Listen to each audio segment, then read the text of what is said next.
Assalamualaikum, kita belajar kimia dulu yuk. Hai adik-adik semua, di video kali ini kita akan mempelajari instrumen FTIR. Nah, kamu sudah siap belum untuk belajar? Yuk kita belajar dulu. Pada video ini, berkaitan instrumen FTIR kurang lebih ada 4 topik yang akan kita bahas. Yang pertama yaitu prinsip kerja. Kita mengenal dan mengingat kembali prinsip kerja dari instrumen. Kemudian konsep dasar vibrasi molekul, kita memahami konsep terjadinya vibrasi.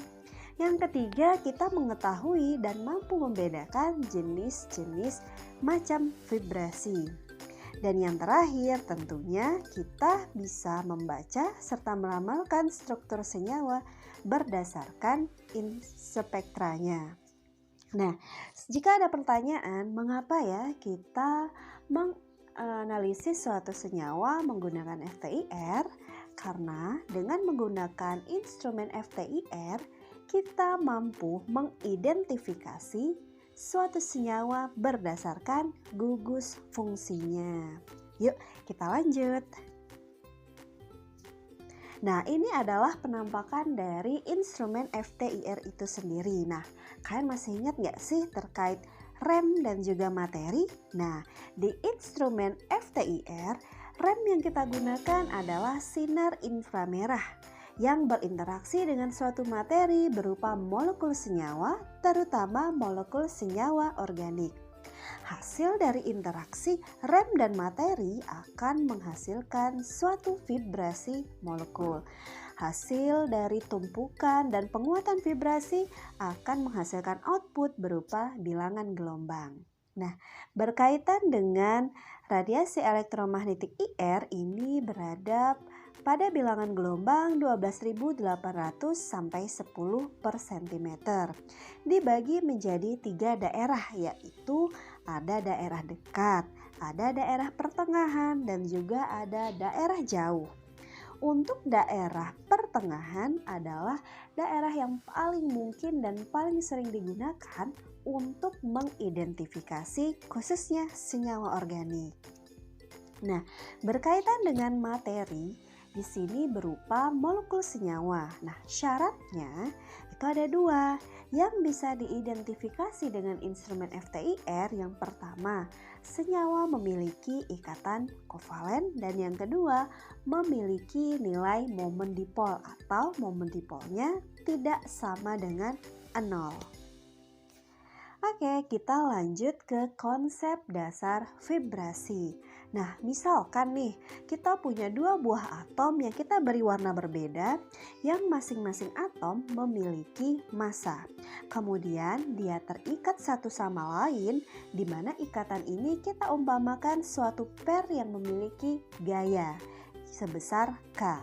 Apabila salah satu atom kita tarik dan kita lepas ke arah atom yang lainnya, maka ini akan menimbulkan suatu gerak harmoni.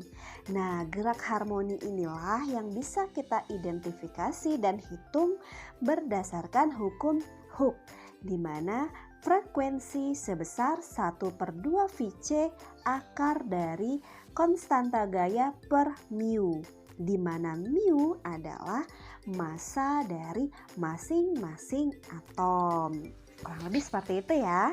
Nah, kemudian apabila antar atom yang saling bervibrasi memiliki massa atom yang ringan, nah nanti lembah dari gerak harmoni yang terbentuk itu lebih sempit dan juga tajam. Sedangkan apabila antar atom yang saling bervibrasi massa atomnya ini berat, nanti akan menghasilkan suatu gerakan harmoni yang cukup landai dan juga lebar. Nah, itulah tadi konsep dasar berkaitan dari vibrasi molekul yang diukur oleh instrumen FTIR.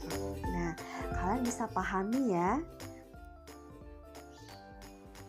Oke, kita lanjut lagi ke jenis-jenis dari vibrasi. Nah, vibrasi molekul secara umum ini terbagi menjadi 2 jenis. Nah, jenis yang pertama kita sebut sebagai vibrasi uluran atau regangan, atau kita kenal dengan stretching, dan yang satunya lagi tekukan atau bending. Nah, untuk uluran atau regangan ini dibagi lagi menjadi dua. Ada yang simetri, arah dari vibrasi molekulnya itu sama. Sedangkan yang asimetri, arah dari vibrasi molekulnya ini tidak sama. Misalnya ada yang ke atas, satunya ke bawah, begitu juga seterusnya. Nah, sedangkan untuk vibrasi tekuk atau bengkokan atau bending ini dibagi menjadi 4. Yang pertama ada goyangan, yang kedua ada guntingan, yang ketiga ada kibasan, dan yang terakhir yang keempat adalah pelintir. Nah, terlihat ya bedanya. Jika vibrasi ulur atau vibrasi regangan itu terjadi di sepanjang ikatan, sedangkan untuk vibrasi tekuk atau bengkokan terjadi di sepanjang sudut ikatan. Nah, sebagai diskusi, jika kamu sudah menyimak, tentu kamu bisa memberikan pengertian apa sih vibrasi simetri ulur dan simetri tekuk.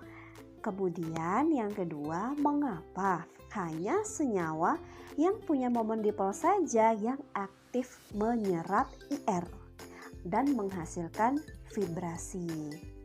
Oke, demikian pembahasan instrumen FTIR dan konsep vibrasi pada video kali ini. Di next video kita akan belajar membaca dan meramalkan senyawa berdasarkan spektra IR. Sampai jumpa lagi.